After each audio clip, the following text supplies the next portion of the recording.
We're doing Run DMC now, going into the bio proper. I think we should begin calling ourselves out as we do segments where we identify each other by our names. So, like how Run DMC does each time. Oh, yeah. Right. Mm-hmm. Good stuff. I can't think of a You're Josh. Yes, your name is Josh. Jam Master like Josh. Fish. You like to mosh. Yes, it's got a rhyme. Oh, See, even I know Sucker that. MCs say you're posh. Yeah. So, yeah. And this is Raising Hell. And in the opening montage, you heard It's Tricky, and now you're going to hear the Important question before you run the numbers. Sure. When you think of It's Tricky, do you think of the movie Road Trip like I do? Or Yes. No? Yes. Yeah, okay, that's just asking because I can't believe it. Because I know that song for forever, and that somehow Road Trip came to mind. DJ Qualls, right? Mm-hmm. Yes. Yep. Continue. Wow. Classic. All right, so the numbers on Raising Hell, it comes in at number 211 in the 1980s on Best Ever Albums, number 16 in 1986, number 1,321 of all time. It's Run DMC's highest rated album on Best Ever Albums. It also made Rolling Stone's list, coming in at number 209, and Run DMC comes in at number 820 of overall artist rankings on Best Ever Albums. All right, we covered their first album, self-titled, back in Cold and Hot Takes, episode 8 of this season, so check that out if you are interested. But now you're going to get a bio proper. Run DMC was a rap group from Hollis, Queens, New York City, founded in 1983 by Joseph Simmons, aka Run or Rev Run or DJ Run, Daryl McDaniels, aka DMC, and Jason Mizell, aka Jam Master J. They are considered one of the most influential hip-hop acts of all time, especially in the 80s. They pioneered the genre of new school hip-hop, which is characterized by drum machine-led minimalism, often tinged with elements of rock, rapped taunts, boasts, and social political commentary. It was new school? Yep, the new hip-hop? School. And now it's considered old school. Yes, it has. That has evolved and changed over time, but originally from the old school, and as well as aggressive and self-assertive delivery and projecting a tough, cool street b-boy attitude. This is contrasted by the older old school hip hop acts that used funk and disco, novelty hits, live bands, and party rhymes prevalent in the late 70s and early 80s. The most famous examples of those would be Rapper's Delight by Sugar Hill Gang or Curtis Blows the Brakes, if you want to think of the differences. The second song is a jammer, by the way. Yeah. The Brakes by Curtis Blow. That's a great song. Now, Run's older brother, Russell Simmons, got him into rapping, and he started by performing with Curtis Blow. DMC started DJing and rapping around this time as well, and they started rapping at 2/5 Park in Hollis in the late 70s. This is where local DJs performed and competed against one another, and it's where the two of them met, Jam Master Jay, and they all became friends. After they graduated from high school and started college in 1982, they finally convinced Russell Simmons to let them record together with Jam Master Jay as their DJ. And then in 83, Simmons agreed to help them record a new single and get signed. He marketed the group as Run DMC, which they hated at first. They were wanting to go by another name, like I think like they said like the Terrific Trio or something like that. They signed with Profile Records and released their debut single, It's Like That, Sucker MCs, in late 1983. The single was successful, and they released their debut album, Run DMC, in 1984. And Rockbox was the first hip-hop music video to be broadcast on MTV, and that album ended up going platinum. It was, I believe, the first record to go gold as well. First hip-hop record to go gold. In addition to their sound, being influential, they basically changed the entire aesthetic of hip-hop with their more streetwear style, such as Kangol hats and tracksuits and sneakers without shoelaces. This is, again, in contrast to the earlier hip-hop acts who dressed in a more glam or disco style. And this would define basically the next 25 years of hip-hop fashion. Their second album, The King of Rock, came out in 1985, which furthered the rap rock fusion, as well as included some rap dancehall fusion. And it was the first rap album released on CD. The album went gold and eventually went platinum, and the King of Rock music video was popular on MTV from that album. In late 1985, Run DMC was featured in the film Crush Groove, which is a fictionalized retelling of Russell Simmons' rise to becoming a producer and founding Def Jam Studios. And have either of you seen that movie? I have not. I have, a long time ago. 20 years ago, I'd say it was. Yeah, it's a pretty good video. It's of its time, for sure, but it's a cool it's cool slice of life, I'd say, for that time. Yeah. In 1986, they returned to the studio, this time with producers Russell Simmons and Rick Rubin co-producing the album we're talking about tonight, Raising Hell. It was recorded at Chung King Studio in Manhattan, and Rubin had just produced LL Cool J's debut album, Radio. They recorded pretty quickly. DMC is quoted as saying, "We did this album in like 3 months. It was so quick because every rhyme was written on the road and had been practiced and polished. We knew what we wanted to do. Rick was all music and instruments. Jay was music and DJing, and me and Run was lyrics. We definitely had a game plan," unquote. Rubin had the idea to collaborate with Aerosmith to have more crossover appeal. They were originally just going to rap over a sample, as Run DMC had kind of taken the sample in live shows and used part of it without actually knowing it was Aerosmith. But Rubin and Jam Master Jay insisted on doing a full cover version of it. And Aerosmith actually came into the studio to add vocals and guitars when they did their version. The single, so that was one of 4 singles off of this album. Their single My Adidas led them to get a $1.6 million endorsement deal from Adidas and formed a long-term relationship with them, as well as Adidas's long association with hip-hop in general. This album was released May 15th, 1986. It is their most successful album. It is the first to go platinum and multi-platinum. It peaked at number 3 on the Billboard 200. It had 4 singles, with Walk This Way actually being more successful than Aerosmith's original version when it came out, and is considered the first single that brought hip-hop into the mainstream. It also resurrected Aerosmith's career. They were kind of in a fallow period, and they went on to make I think Dude Looks Like a Lady and an album in the 80s that was massively successful and kind of Permanent Vacation. Yes, exactly. Which will be very interesting when we cover the next album, because there's some interesting overlap there. So stay tuned. Good to know. Yep. They were also the first rap group to reach the top 5 of the Billboard charts with this album. They were the first act to be nominated for a Grammy. They were also the won Best Rap Album at the 1987 Soul Train Awards. They were the first rap group to appear on the cover of Rolling Stone. And in 2018, they were inducted into the National Recording Registry by the Library of Congress. Or I should say Raising Hell was inducted into the National Recording Registry.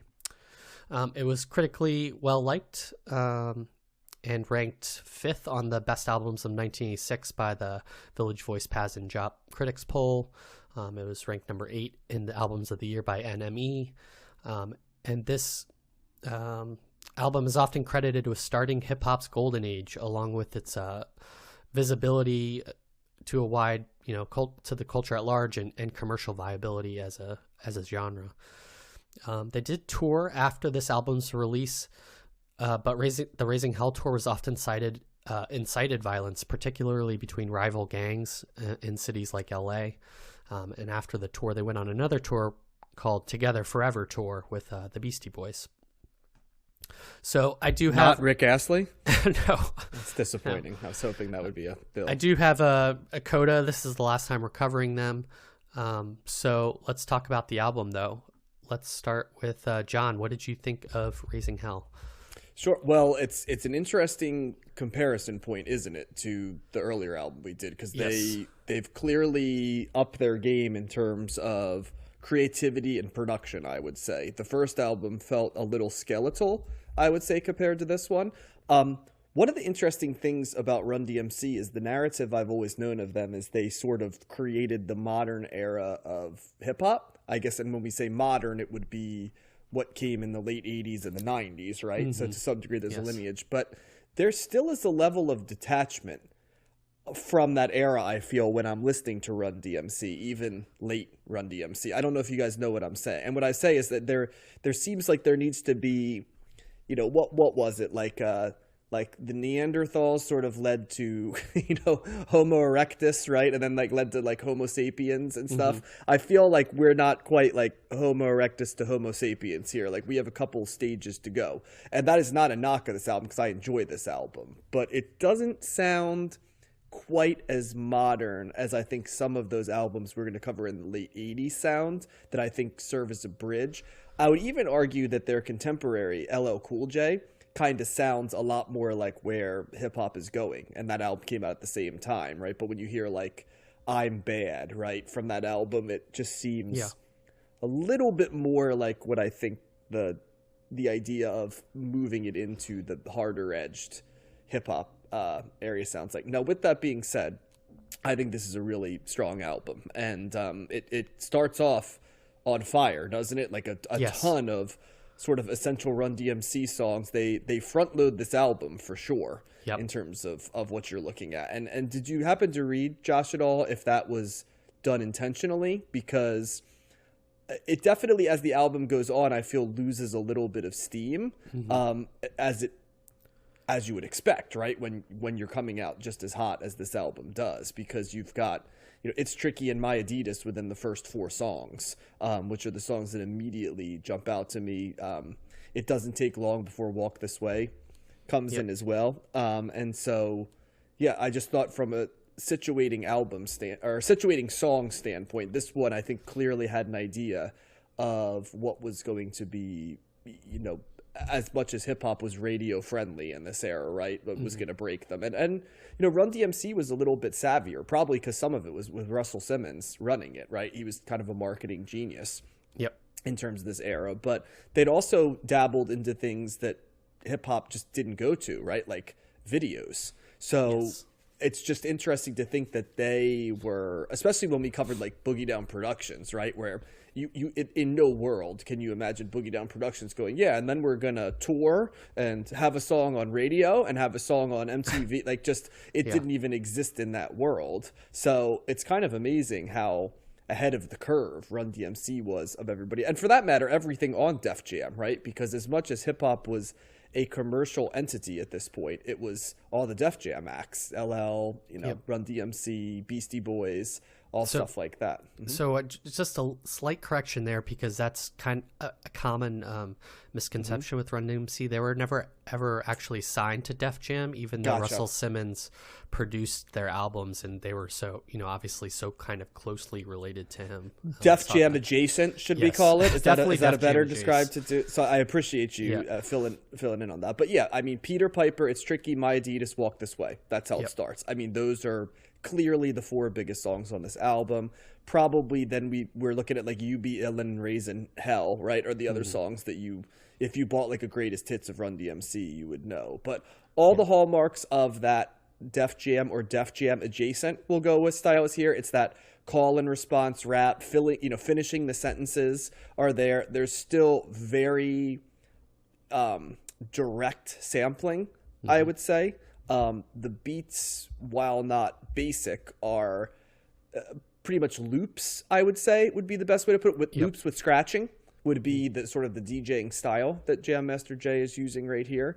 And kind of the themes you talked about, Josh, are what you're getting right here. There's sort of that like cockiness. I guess it's like, I guess you'd call it street cockiness, but obviously it would be moved, you know, in the next era. What street cockiness would look a lot different than this, right? Like, you know, there'd be a veritable danger to it, where this doesn't strike as much as danger as much as boastful, right? Like still hip hop root stuff, like you're bragging at a party where you're the battle rapping kind of style. Yeah, they were always kind of more positive focused as opposed to like focusing on crime and in contrast to like Boogie Down Productions, that album we listened to.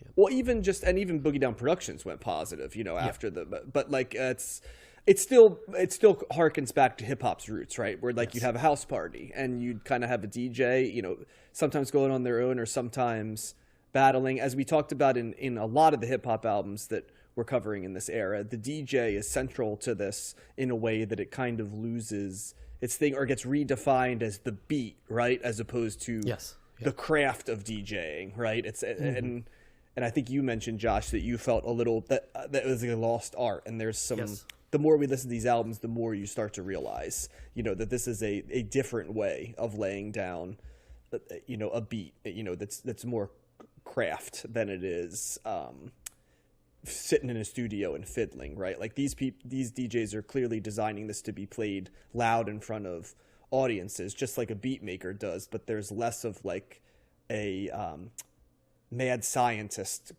it's more of the people, right?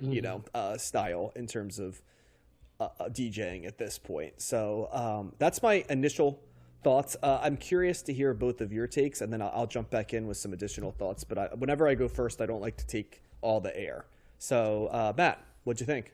Yeah, so I think listening to this, because this is one of the I don't have a ton of rap albums in my CD collection, but I have this, and I really liked revisiting it this past week. And I was just thinking about how important these guys were, and how like it was like the right place, right time for them to kind of bring their act into the mainstream. I mean, this was like the first rap that I ever remember hearing, and because I was very much being influenced by MTV, that was how I was being exposed to music, and Walk This Way was actually the first. Watching the video, Run DMC's video for that introduced me to Aerosmith. I'd never heard of Aerosmith before. I'm like, who are these guys? Who's that weird guy with the big lips and stuff? The singing in the screaming in the microphone there. But I think Run DMC was definitely like a group that seems like that they were ripe for bringing this to the mainstream. I mean, there wasn't, as you were kind of alluding to, John, there really wasn't, kind of what would quote unquote scare people in future years about like the gang related stuff or the violence or the, drugs or guns or whatever, that type of stuff. That this was cleaner than that. And, they brought that style. Like I remember those shoes, the no shoelaces and the big gold chain and the hat and the tracksuits and stuff, they were cool, and I love DMC's glasses. He had these big, like rectangle or square glasses with huge rims and stuff, but they had this attitude, and they had this bravado that I don't know, was quite appealing. It wasn't like this off-putting, arrogant kind of a thing. It was just something that I think a lot of people could gravitate to. And then they had the songs, and I think for me this is the strongest. It's a low bar, I guess, because we haven't covered many rap albums, but this is my favorite. I think this is the best rap album that we've covered so far. I think it's the most consistent. I do see what you're saying, John. I don't think this is certainly not, delving into kind of more complex hip hop and rap that would be coming in the 90s and beyond. So there is that kind of infancy here. It's kind of more stripped down, but I love the incorporation of the guitars. There's a lot of, it's not just Walk This Way. Obviously that's very guitar driven, but there's great guitar parts on like It's Tricky, and Raising Hell's got a great, guitar part there too. Yeah. And I think this has a lot of moments, and kind of alluding to a little bit of what I was talking about last week with BDP.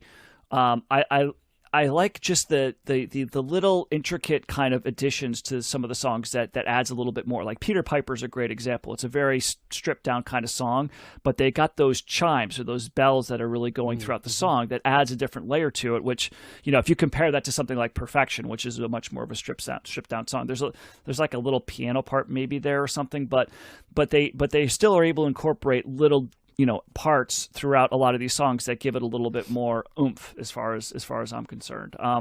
So It's Tricky is great. That's a great intro to a song, however they do that. And is that, correct me if I'm wrong, is that, I was hearing the My Sharona guitar part, was that? Yes. Is that sampled? That. Yeah. Okay. And that was the first time, because I've heard that song plenty of times, but I guess just listening to it on repeat this week, I was like, that sounds like My Sharona that they're doing there. So I hadn't picked up on that before, but I think you're right, John. It probably does lose a little bit of its fastball as it goes on, but I still think You Be Illin', that always makes me laugh. That's just a goofy, funny song.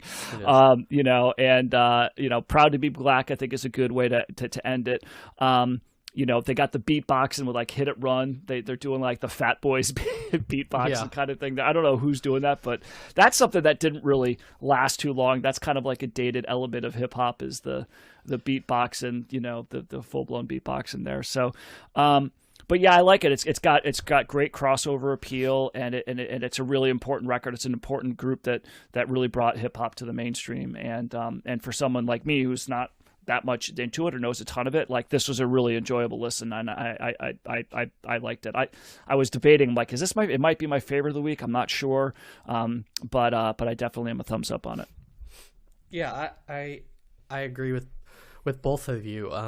I think it's an essential album in so many respects. They were first in so many, and I think it's a step up from their first album that we heard. I haven't listened to their second album, so I can't compare, but yeah, to your question earlier, John, I didn't see anything about kind of the layout of the album. Rick Rubin had claimed that he didn't even was thinking about Walk This Way as being a single. He said he just didn't think in those terms. So I don't know. Take that for what you will, but yeah, it may just be coincidence that it's front loaded. But I agree. I think it's a little front loaded, but I enjoy kind of some of the deeper parts of the album that I hadn't heard before, and kind of their use of instrumentation and stuff throughout the album.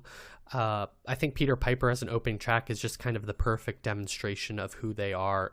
It's like a statement of their ability and what their sound is like, and their confidence as a group. That's kind of the cool factor that you were talking about, Matt. I think that just comes through on this album entirely. They're cool and confident without being arrogant or kind of off-putting. Mm-hmm. I think It's Tricky holds up phenomenally. I think it's still such an easy and fun song to listen to, and has mass appeal.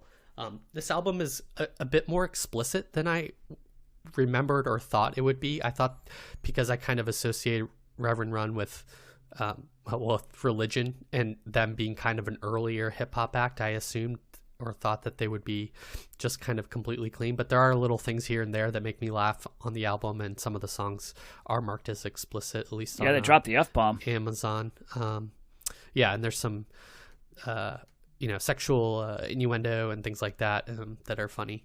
I really like Perfection has, like, the drums are really loud on that as they're rapping, and I also like the great guitar part on Raising Hell. That's kind of why I picked it. I think that gets back to the rock box and the guitar and kind of the fusion that they are known for. I really like the keyboard part that is on You Be Illin'. I think the song is kind of silly and fun, but I like the music more than the actual rap.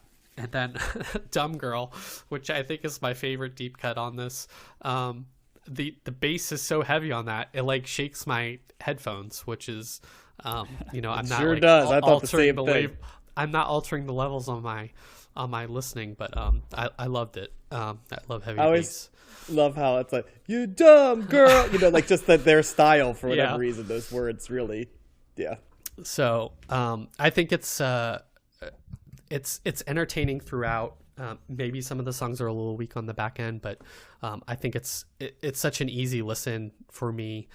It's not my favorite. I like Boogie Down Productions a bit more, but to be in the timeline, that comes after this album. So, and I think to your point, John, too, about them being considered the new school or kind of the timeline of hip hop. Yeah, I think they're now obviously in the earlier historiography or timeline of rap as a whole, but if you immediately compare them from the earlier groups, that's kind of where they were considered revolutionary. But I see what you're saying Fair about enough. them kind of being the another transition along the way to what it would become later. And it's just constantly evolving ultimately, like so many genres. And this is just earlier on. But I think it's kind of a big spike in terms of so many things to the genre. But yeah, thumbs up for me. It's an easy recommend. I assume both of you recommend it as well, I think. Oh, yeah. Yep, I would definitely recommend this one. Yeah, for sure. I love they got the call and response going on too. I don't know, like the Beastie Boys had, you know. I mean, obviously there's three of them, but I think that their voices play well off each other. I really liked. I think I'm a DMC fan. Like I love his voice. Like I think he's got this great, like strong. It's like a deeper kind of raspy. He voice, lost but... his voice though, right? Pretty famously. Did he? Like Yeah, for like- good? Like yeah, I mean, I remember when he had that show from. They had a show. It was like with DMC or something that was kind of in like the late 2000s, early 2010s around there. And I think pretty famously, his voice is very raspy now. So yeah, Yeah, I don't I'll know. clean that stack next week. Yeah, but Yeah. I loved it here. Like I like Reverend Rund as well, but like DMC is he's my favorite of the two. Yeah. Yeah. I do like too how there's still, we said this with Boogie Down Productions, but the DJ is kind of an essential component, and they make sure that he's called out and highlighted, and kind of they are like a 3-person group, and it's even in that respect. Yeah. So just a little bit of coda to them. Sorry, just finding my place here. Can I add one thing real quick? Because I just found it. Yeah, go for it. In 1997, McDaniels noticed his voice was giving out, and he was diagnosed with spasmodic dysphonia, a vocal disorder which causes involuntary spasms of the larynx muscles. So yes, that's what caused his voice to basically change, and he thinks it was caused by the aggressive way he performed his lyrics, and also a large period of time of heavy drinking he thinks that's what caused both. So I don't think that ever helps. Heavy drinking, I don't think makes anything better. No. Yeah. In 1988, they released the album Tougher Than Leather, which eschewed the rap rock and went for more sample heavy sound. And then they made a film titled Tougher Than Leather that was directed by Rick Rubin and bombed at the box office. I have not seen that film. It is not available to stream anywhere, although I did not check YouTube for kind of an illegally uploaded copy. In 1990, they released Back From Hell, which was their worst reviewed album of their career. At this time, personal problems also began to surface. DMC, as you said, was having alcohol troubles. Jay was in a life-threatening car accident and survived 2 gunshot wounds. And Run was charged with raping a college student in Ohio, although the charges were later dropped. After a 3-year hiatus, they came back in 1993 with Down with the King. And despite going platinum, with the single and the title track Down with the King, it would be their last hit.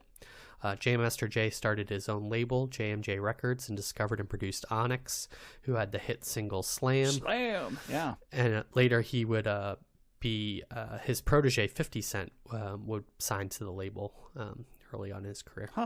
Run also became an ordained minister at this time, and over the next few years, they stepped back from recording, but continued to tour around the world.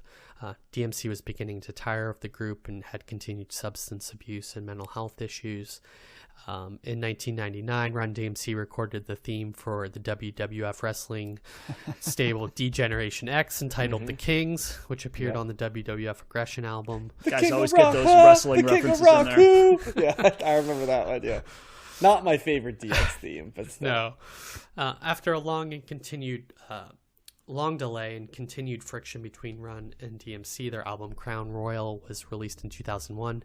and in my opinion had the most late 90s, early 2000s roster of guest appearances, including Kid Rock, Jermaine Dupri, the 3 members of Third Eye Blind, Method Man, and Queens rappers Nas and Prodigy and Mobb Deep. Wow. Third Eye Blind. That's an interesting mix. Yeah. However, it only had 3 appearances by DMC on the album itself. Later that year, they went on a worldwide tour with Aerosmith, and despite the success of the tour, Run then abruptly announced that he was quitting. And then sadly on October 30th, 2002, J Master J was shot and killed at the age of 37 at his recording studio in Queens. And the murder had remained unsolved until August 2020 with the arrest of Ronald Washington and Carl Jordan Jr. Huh. Can we also mention how young these guys? I mean, DMC was 22 when this album came out, which was their 3rd album, which is kind of insane to think about. So, yep. And then on April 3rd, 2009, Run DMC became the 2nd act to be inducted into the Rock and Roll Hall of Fame, following Grandmaster. Second rap act. Sorry, I skipped that word. Yep. After Grandmaster Flash and the Furious 5. It was the Beatles and Run DMC, Matt. That's how they started. Yeah. Like, that's it. Wow. Run DMC has reunited multiple times over the years for various festivals and concerts and appearances. A long-rumored Run DMC biopic is always said to be considered or in production, but nothing has come to fruition yet. And Reverend Run and DMC are still alive and doing well, as far as I know. So that's the bio in a nutshell. Seems like they all got along pretty well. I think they've kind of reconciled. Right? Yeah, but I think they quit, and I think they're probably doing better now. I don't kind of know what their current relationship status is, but I remember that it's complicated. Reverend Run's house on MTV. Whose house? Or VH1 or whatever it was. That's the show I was trying to reference. Yeah. Run's house. Yeah. So good stuff. That's all I've got. Cool.